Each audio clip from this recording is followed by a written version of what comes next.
இப்போ ஒரு விஷயம் புரிஞ்சுக்கோங்க, பாரதி போற்றுதலுக்கு உரியவரா? ஆமாம், பாரதி போற்றுதலுக்கு உரியவர். பாரதி தமிழரா அப்படிங்கிற ஒரு கேள்வி வருது.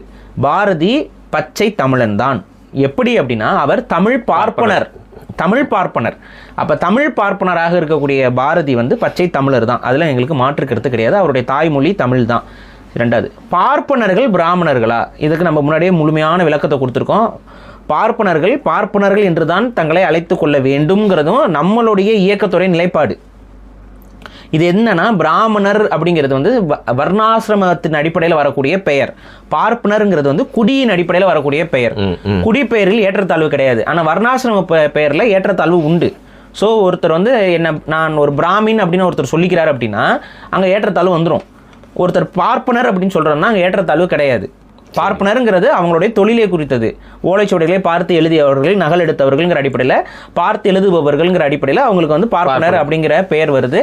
அவங்க வந்து அதில் வந்து எந்த ஒரு ஏற்றத்தாழ்வும் இல்லை. ஆனால் பிராமணர் அப்படிங்கும் பொழுது பிராமணன் அப்படிங்கிறதுக்கான மீனிங்கே வந்து அவங்க என்ன சொல்கிறாங்க அப்படின்னு பார்த்தீங்கன்னா, பிரம்மனுடைய தலையிலிருந்து பிறந்தவர்கள்ங்கிறனால அவங்கள பிராமணருங்கிறோம். வர்ணாசிரமத்தில் அவங்க தான் முதன்மை அப்படிங்கிறதுலாம் அவங்க எழுதி வச்சிருக்க வரலாறு.